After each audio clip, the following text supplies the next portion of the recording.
Part 1 में हम देख चुके हैं एनन को अपनी गर्लफ्रेंड प्रूव करने के लिए मिस्टर शू उसे किस कर देता है, जो यूवन भी देख लेता है।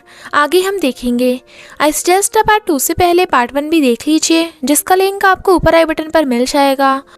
अगर आपको मेरी वीडियोस अच्छी लगती है तो लाइक और शेयर करना, और हाँ, कमेंट कर ज़रूर बताना। और ऐसी ही नई नई लेटेस्ट वीडियोस देखने के लिए हमारे चैनल को सब्सक्राइब भी कर देना। पार्ट 2 में हम देखते हैं मिस्टर शू कहता है, यकीन हो गया? तो वो लड़की भाग जाती है। एनन कहती है, तुम्हें कितनी जल्दी है ये सब करने की, अभी तो मैं रेडी भी नहीं थी। वो कहता है, मैंने किस इसलिए किया ताकि तुम पढ़ाई में डिस्टर्ब ना हो। तो वो गुस्सा हो जाती है। यूवन आकर कहता है, तुमने एनन को किस क्यों किया? एनन, क्या ये तुम्हारा बॉयफ्रेंड है? वो कहती है, नहीं तो डिस्टर्बेंस ना हो इसलिए किया। वो कहता है, तो किस करने की क्या ज़रूरत थी? मिस्टर शू कहता है, तुम्हारे पास कोई और तरीका है? वो कहता है, तुम किसी और को अपनी गर्लफ्रेंड बना लो। मिस्टर शू कहता है, नहीं, तुम सबसे बेटर हो डियर। वो दोनों हैरान। मिस्टर शू कहता है, मेरी कैलकुलेशन के हिसाब से तुम्हें किस करना सबसे इजी वे रहा। तो यूवन कहता है, पर आगे से एनन को किस मत करना, और चला जाता है। जब वो बास्केटबॉल खेल रहा था तो क्या उसे पानी देने आती है और बताती है, मैं एनन की क्लास मॉनिटर हूँ। वो कहता है, हेलो, क्या तुम एनन का ध्यान रख सकती हो? वो कहती है, ओके, तुमने जो लाइब्रेरी में देखा उसे देख सैड मत होना। वो कहता है, नहीं तो एनन तो पढ़ रही थी। किस वाले सीन को याद कर एनन का मन पढ़ाई में तो बिल्कुल नहीं लग रहा था। वो पूछता है, फॉर्मूला याद हो गया? वो मना करती है। मिस्टर शू कहता है, आज की छुट्टी हुई और जाने लगा था। तो वो कहती है, अगर तुमने किस ना किया होता तो मुझे अब तक फॉर्मूला याद हो गया होता। वो कहता है, जब तुम्हें 100 बार लिख के भी फॉर्मूला याद नहीं हुआ तो मुझ पे दोष क्यों लगा रही हो? वो कहती है, मुझे ज़रूर अपने माथे पे ही फॉर्मूला लिखवा लेना चाहिए। वो उसे अपने पास बुलाता है तो वो आंखें बंद कर कहती है, तुम क्या करने वाले हो? वो उसके माथे पे फॉर्मूला लिख के कहता है, अगर तुम्हें कल तक फॉर्मूला याद नहीं हुआ तो तुम्हारी खैर नहीं। पर एनन तो स्माइल कर रही थी। नेक्स्ट डे वो उससे पूछती है, तुम सिर्फ मुझे क्यों पढ़ाते हो, जबकि कितने बच्चे मैथ्स में नालायक हैं? कहीं तुम मुझे लाइक तो नहीं करते? वो कहता है, पढ़ाई के अलावा आलतू फालतू बातें सोचना बंद करो। फॉर्मूला याद है? सुनाओ। वो फॉर्मूला सुनाने लगती है पर आधा भूल जाती है। वो कहता है, तुम्हें अब भी याद नहीं हुआ? वो कहती है, मुझे याद था पर तुम्हारा हैंडसम फेस देख के मैं सब भूल गई। तो मिस्टर शू उठकर जाता है। वो अपना सिर पटक रही थी पर वो उसे एक नई बुक पढ़ने को कहता है। वो मना करती है तो मिस्टर शू गुस्सा हो चला जाता है। लिटरेचर गॉड कहता है, क्यों ना हम चेक करें कि एनन किसे चूज करेगी, लैंग्वेज डिपार्टमेंट को या मैथ्स डिपार्टमेंट को। मिस्टर शू कहता है, वो मेरी है, और चला जाता है। मॉर्निंग में जब एनन रनिंग के लिए आती है पर मिस्टर शू को वहाँ ना देख भाग जाती है। मिस्टर शू लाइब्रेरी में भी नहीं था तो वो उसे ढूंढने लगती है और फ़ोन करती है बट फ़ोन स्विच ऑफ था। लैंग्वेज गॉड एनन को बताता है कि मैं लैंग्वेज गॉड हूँ और तुम्हें लैंग्वेज और लिटरेचर पढ़ाने आया हूँ। वो कहती है, पर मैंने अभी डिपार्टमेंट चेंज करने का डिसाइड नहीं किया। और मिस्टर शू कहाँ है? वो कहता है, मिस्टर शू अपना टास्क कैंसिल करवाने वाला है, यानी उसने तुम पे गिव अप कर दिया। वो कहती है, क्या? वो मुझसे इतनी नफरत करता है, अब तो मैं भी उससे बिल्कुल भी मैथ्स नहीं पढ़ूंगी, डेविल कहीं का। मिस्टर शू भी उसकी बातें सुन रहा था। फिर लैंग्वेज गॉड के कहने पे एनन अपनी पसंद की लैंग्वेज बुक्स चूज़ करती है।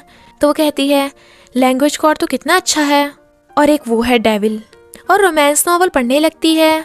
तो मिस्टर शू गुस्सा हो चला जाता है।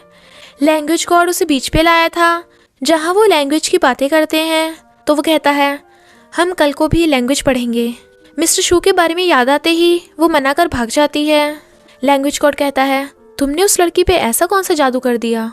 मिस्टर शू कहता है, जो मर्जी मेथड यूज़ कर, पर एनन के साथ कुछ मत करना। एनन अपने रूम में आ गई थी पर वो सोने की बजाय मैथ्स पढ़ने लगती है। नेक्स्ट डे एनन से बुक्स गिर जाती हैं तो इंग्लिश गॉड और हिस्ट्री गॉड उसकी हेल्प करते हैं। उन तीनों को बातें करते मिस्टर शू और लैंग्वेज गॉड देख रहे थे। एनन कूदती फिर रही थी पर कीचड़ को देख रुक जाती है तो वो दोनों से उठाकर ले जाते हैं, पर जेलस मिस्टर शू देखना बंद कर देता है। एनन के पास रोमांस बुक्स थे। क्या कहती है, क्या तुमने इतनी जल्दी हार मान ली? कहीं तुम अपने मैथ्स टीचर को धोखा तो नहीं दे रही? तो एनन सैड हो चली जाती है और कहती है, मिस्टर शू अभी तक आया क्यों नहीं? क्या उसने सच में मुझ पे गिव अप कर दिया? मैं हूँ ही भोंदू। लैंग्वेज कोड अच्छा है पर मिस्टर शू ने मेरे लिए बहुत कुछ किया है, उसकी वजह से मेरे मार्क्स भी बढ़े हैं। मुझे मिस्टर शू की याद आ रही है और मैथ्स पढ़ने लगती है। नेक्स्ट डे वो लैंग्वेज कोड को कहती है, सॉरी मैं लैंग्वेज डिपार्टमेंट में नहीं जाना चाहती क्योंकि मुझे मैथ्स पढ़ना है। वो कहता है, कोई बात नहीं, जब तुम्हें बाद में कभी डिपार्टमेंट चेंज करना हो तो तुम मुझे बुला लेना। वो कहती है, मैं गॉड को कैसे बुला सकती हूँ। वो कहता है, जब तुम दिल से किसी गॉड को बुलाओगी तो उसे ज़रूर सुनाई जाता है। और बाय कर चला जाता है।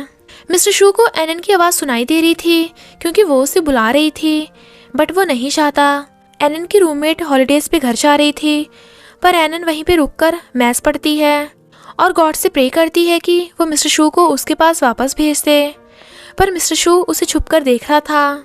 ज़्यादा पढ़ने की वजह से वो सही से सो नहीं पाई थी और तभी बुड़क कर गिरने वाली थी, पर मिस्टर शू उसे पकड़कर बचा लेता है। तो वो कहती है, मिस्टर शू ये सपना तो नहीं है। वो उसे कहता है तो वो कहती है, ये तो सच में तुम हो। मैंने तुम्हें कितना बुलाया, तुम आए क्यों नहीं। मैंने सब फॉर्मूले याद कर लिए हैं। सॉरी पर प्लीज़ फिर कभी गायब मत होना। वो हाँ करता है। वो पूछती है, क्या तुम सच में मुझ पे गिव अप करने वाले थे। वो कहता है, भले ही तुम कभी कभी स्टूपिड हो, लेजी हो, पर मैंने तुम पे गिव अप करने का कभी नहीं सोचा। तो वो खुश हो जाती है और फिर उसका ब्लेजर पकड़ उसके पीछे पीछे चल देती है। मॉर्निंग में उसकी आइज़ खुलती है तो वो मिस्टर शू के घर पे थी। इनफैक्ट रात वो मिस्टर शू के कंधे पे ही सो गई थी। तो वो उसे गोद में उठाकर बेड पे लिटा देता है और उसके शूज़ निकाल कर उसे ठंड लगता देख उसे कपड़ा उड़ा सुला देता है। तो एनन बहुत खुश होती है कि मिस्टर शू ने उसकी केयर की और इमेजिन करती है कि मिस्टर शू उसे गोद में बिठाकर खिला रहा है और पढ़ा रहा है। वो उसे उठाने आता है। वो दोबारा सोने को बोल रही थी तो वो कहता है, अगर तुम सो गई तो मैं तुम्हें दोबारा उठा दूंगा। वो शर्मा जाती है। तभी रियलिटी वाला मिस्टर शू कहता है, अगर तुम उठने में 2 मिनट भी लेट हुई तो मैं। वो कहती है, नहीं मैं उठ गई। फिर मिस्टर शू से कहता है, हॉलीडेज़ में तुम मेरे घर पे ही रुकोगी और ये रहा तुम्हारा टाइम टेबल। वो टाइम टेबल दे कहती है, मैं तुम्हारे साथ ऐसे थोड़ी ना रहना चाहती हूँ। और सोचती है, मैं तो तुम्हारे साथ हग किस रोमांस करना चाहती हूँ। इस डेविल को लाइक करने का ये सिला मिला। वो कहता है, पढ़ाई पर ध्यान दो। एनन को भूख लग रही थी क्योंकि उसने अभी तक ब्रेकफास्ट नहीं किया था। तो वो कहती है, मिस्टर शू तुम कुछ भूल तो नहीं रहे हो। तो वो उठकर जाता है। एनन इमेजिन करती है कि मिस्टर शू उसके लिए केक लेकर आएगा और उसे अपने हाथों से खिलाएगा, पर रियलिटी में तो मिस्टर शू उसे टेस्ट पेपर लाकर दे देता है जो उसे सॉल्व करने थे। तो वो कहती है, अरे मुझे भूख लगी है। वो कहता है, अच्छा तुम इंसान हो। वो कहती है, और नहीं तो क्या, इंसान खाना खाते हैं। और खाना बनाने जाती है, पर मिस्टर शू की किचन तो पूरी खाली पड़ी थी। यहाँ तक कि फ्रिज में भी मैथ्स के रिसर्च पेपर रखे थे। वो उसके साथ सुपरमार्केट आया था तो वो खुश होती है, पर वो कहता है, मैं ध्यान रखने आया हूँ कि तुम टाइम वेस्ट ना करो। कपल्स को देख एनन का भी उसका हाथ पकड़ने का मन था, पर मिस्टर शू तो उसे ज़रा भी भाव नहीं देता और फिर अपने जीनियस ब्रेन से शॉपिंग करता है। वो कहती है, सामान बहुत भारी है। वो नीचे रखने को कहता है तो वो खुश हो जाती है। उसे लगा था कि मिस्टर शू एक हाथ से बास्केट और दूसरे से उसका हाथ पकड़ेगा, पर मिस्टर शू तो शॉपिंग ट्रॉली ले आया था और उसमें बास्केट रख के उसी को पकड़ने को दे देता है। वो कहती है, इसका हाथ पकड़ना तो बहुत मुश्किल है। और फिर उसे कहती है, मैं बहुत टेस्टी खाना बनाती हूँ, तुम भी खाना। वो कहता है, मैं खाना नहीं खाता, और उसके करीब होकर उसके हाथ से खुद पॉलीथीन पकड़ लेता है। एनन सोचती है, लगता है इस डेविल का दिल पिघल रहा है। वो कहता है, ज़्यादा मत सोचना, तुम इतनी स्लो चल रही थी इसलिए पकड़ा ताकि टाइम वेस्ट ना हो। पर वो फिर भी खुश थी और फिर कहती है, वाओ तुमने इतना सारा सामान सिर्फ 300 में ही बाय कर लिया। रास्ते में एक ओल्ड लेडी को स्ट्रॉबेरी बेचते देख वो उससे सारी स्ट्रॉबेरी बाय कर लेती है। वो कहता है, तुमने इतनी महंगी स्ट्रॉबेरी क्यों बाय की, जबकि मार्केट में तो ये सस्ती थी। वो कहती है, क्योंकि ये ज़्यादा टेस्टी हैं, आज वो ग्रैंड माँ जल्दी घर जा पाएंगी। तो वो उसे देखने लगता है। फिर एनन खाना बनाती है और मिस्टर शू उसे देख रहा था। वो उसे भी खाने को कहती है, बट वो कहता है, मैं इमॉर्टल हूँ, मुझे खाने की ज़रूरत नहीं। वो कहती है, पर मैंने तो तुम्हारे लिए भी बनाया है, वैसे अगर तुम खाना खाओगे तो कुछ नुकसान तो नहीं होगा। वो कहता है, नहीं होगा। तो वो कहती है, फिर तो बढ़िया है, बस ये थोड़ा सा खाकर देखो। वो खा लेता है तो वो उसे एक एक कर सारी डिशेस दे देती है। तो मिस्टर शू भी खाने लगा था।